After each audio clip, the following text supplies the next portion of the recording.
Okay, so today I'm joined by the very lovely Gillian Richardson. Gillian is a ghostwriter for top executives who recently went viral for calling on LinkedIn to be more weird. And we came across Gillian just as we started our movement against the age of beige at home. And we could really see that we have an ally against corporate jargon, vanilla values, and blending in. So welcome to Gillian. Thanks for joining us. Hello.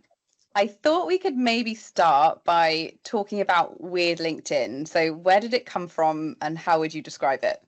So Weird LinkedIn started. I had a job that was a few months long where I wrote over 200 LinkedIn posts for executives.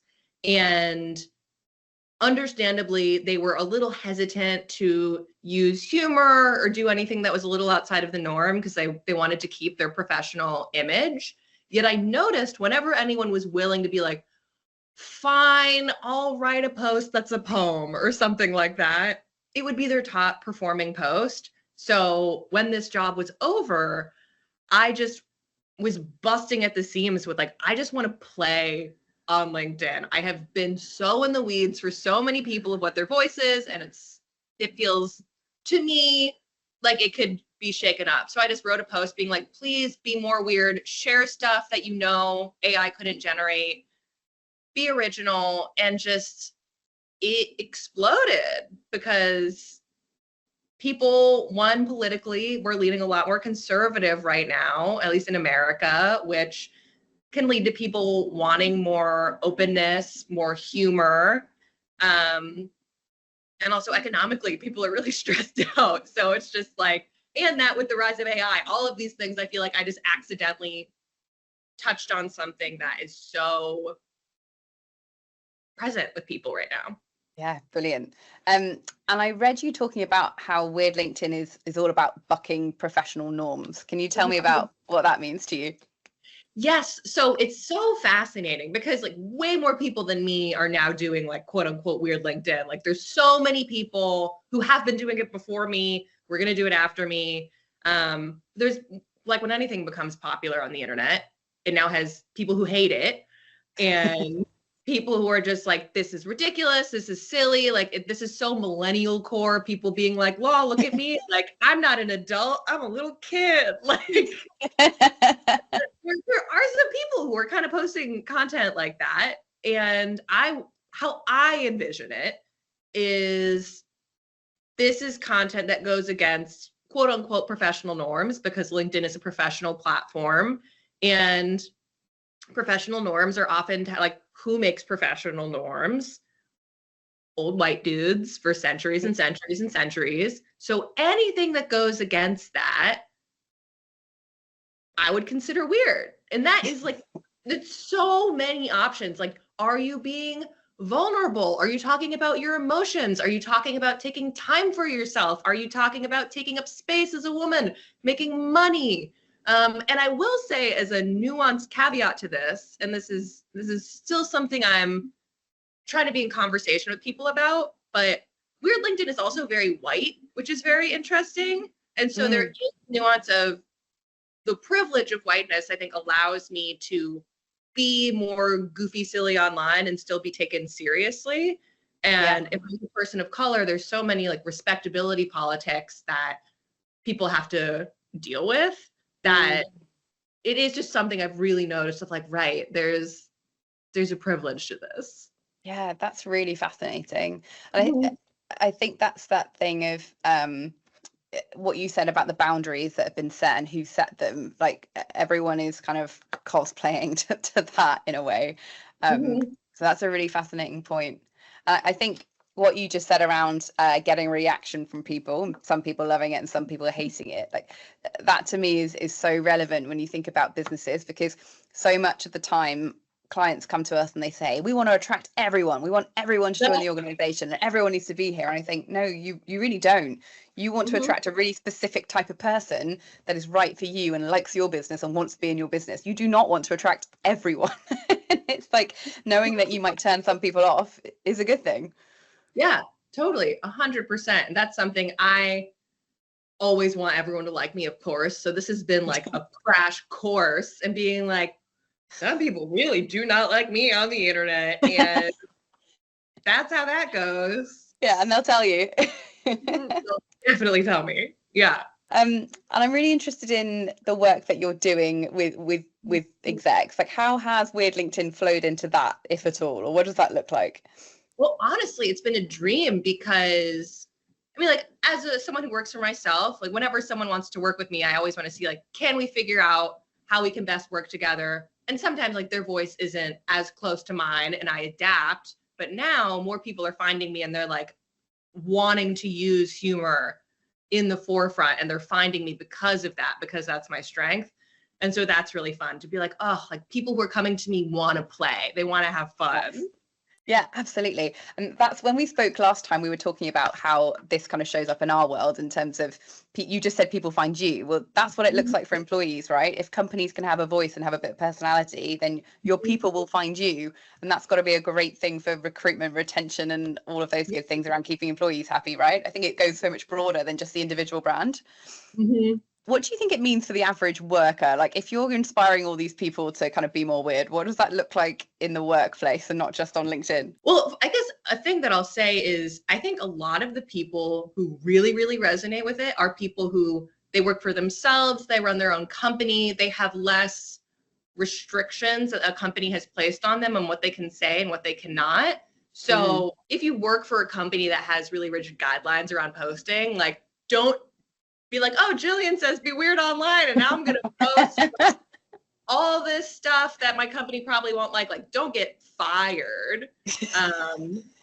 But I think people like it because it's just like a little permission to loosen. There's a lot of nuance in how far people can go depending on what their situation is. Yes, completely. But I think there's something about like connection and trust. Like, when you trust the space that you're in, you feel safe, then you're kind of a lot more likely to be yourself. And you touched on it earlier in terms of the current climate, politically, economically, everything else that's going on in the world. I think that's caused a bit of stiffness. I think that's made people kind of get back into their box a bit more professionally and personally in some ways. So I think that's probably why what you said struck a nerve so much. And I would love to know how many people have gone into the workplace and done something differently as a result, like that permission to be a bit more themselves. Like, maybe we have to do a shout out on that, find some stories. Totally. Well, so I did a beta of a course called Make LinkedIn Weird, where it was me, 9 people, and for 4 weeks we were discussing this. And I can say, like, some of the people from the course, like, one woman started a side business because she was so inspired, and she's like, I just want a place where I can just be fully me outside of my company. People were saying they wanted to bring more of their identity to what they write about on LinkedIn, like their queerness or their relationship status or their religion, like things that they were nervous about posting. And also just like a lot of people use the weird LinkedIn hashtag. And for people who are nervous about posting, they have found their people in like comment sections. So like for people who are nervous about posting, like comments, people usually feel way more chill about. Like, just have people in the comments. Yeah, I love that. And why do you think it's so important for CEOs and executives to post on LinkedIn in the first place?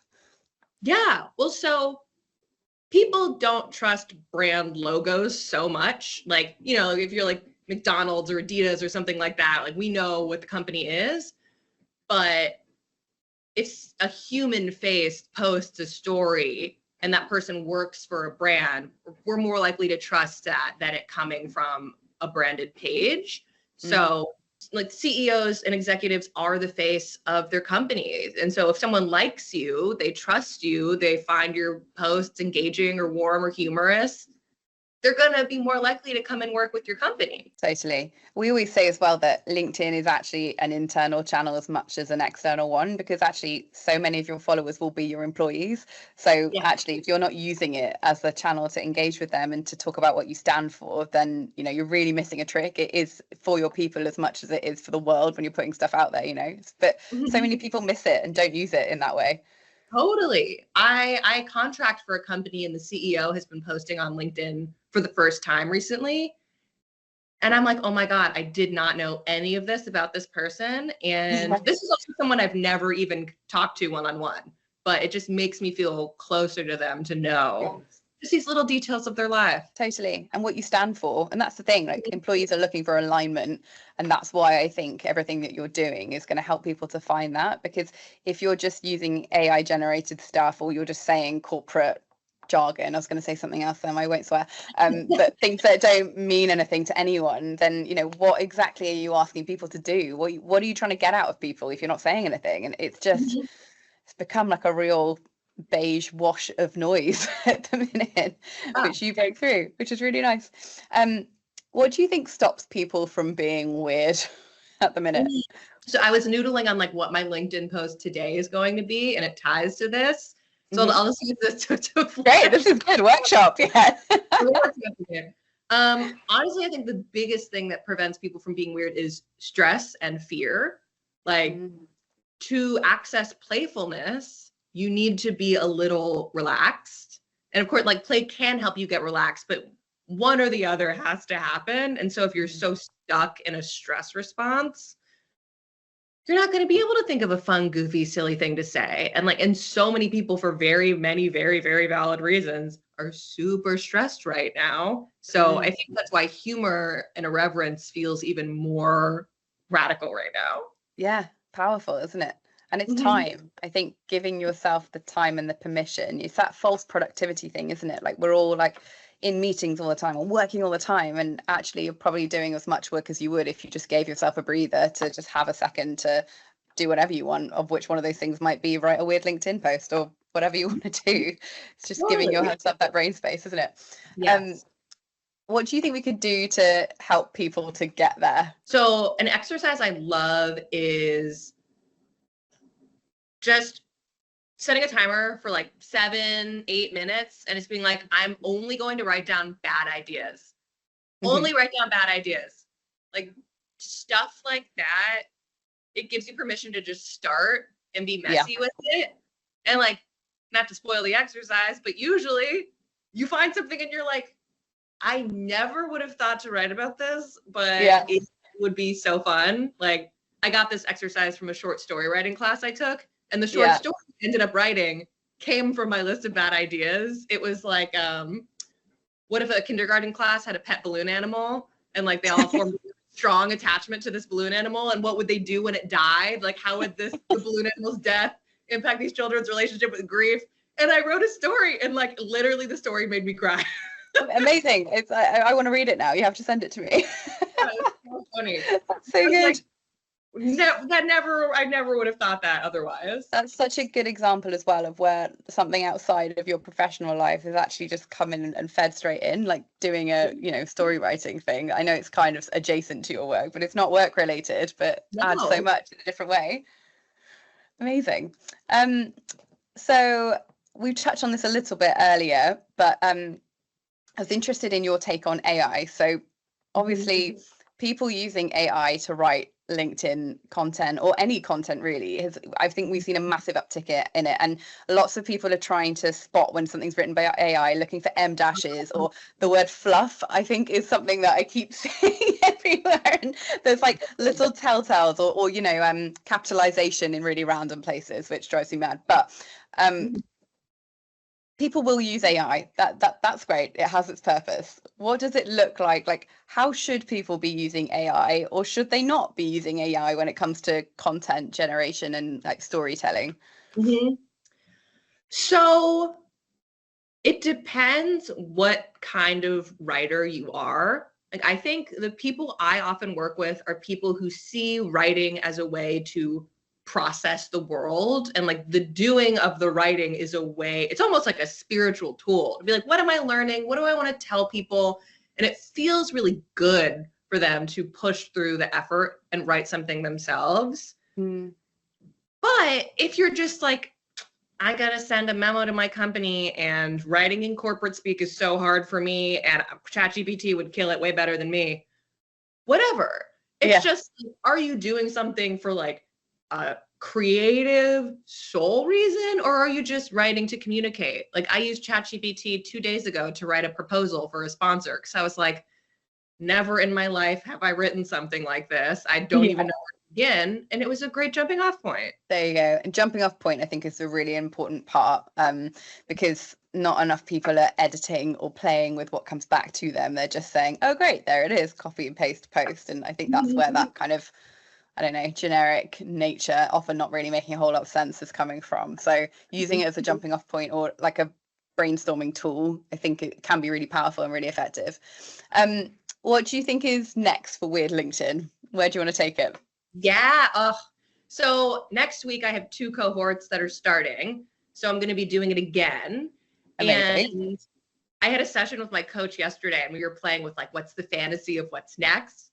And I think one thing is to do it for groups of people just within a particular company. So if like Google is like, oh, we want you to work with 10 of our female executives to help them tell stories more online. Be like with like women, people of color, people who are have even more fear around storytelling. I feel like that would be a really powerful container to have. So if you want me to come to your company, let me know. I will be here. I love that. We do quite a lot of storytelling training internally, because actually giving leaders a mechanism to be able to tell that story and it takes people on the journey. And if you can use storytelling to get people behind something, you're so much more likely to get them to change their behavior, or change their outlook, or just remember what you said. As simple as that. So we do quite a lot of it. I do some really odd warm-up activities with leaders that involve like getting them to stretch and do tongue warm-ups and all these odd things. So maybe I am actually weirder than you, who knows? Yeah, I love that. Amazing. Great, those were all of the things that I wanted to talk about. So thank you so much. Really appreciate your time. And we plan on being a lot more weird together, so hopefully we can continue the movement. Perfect. Thank you so much for having me.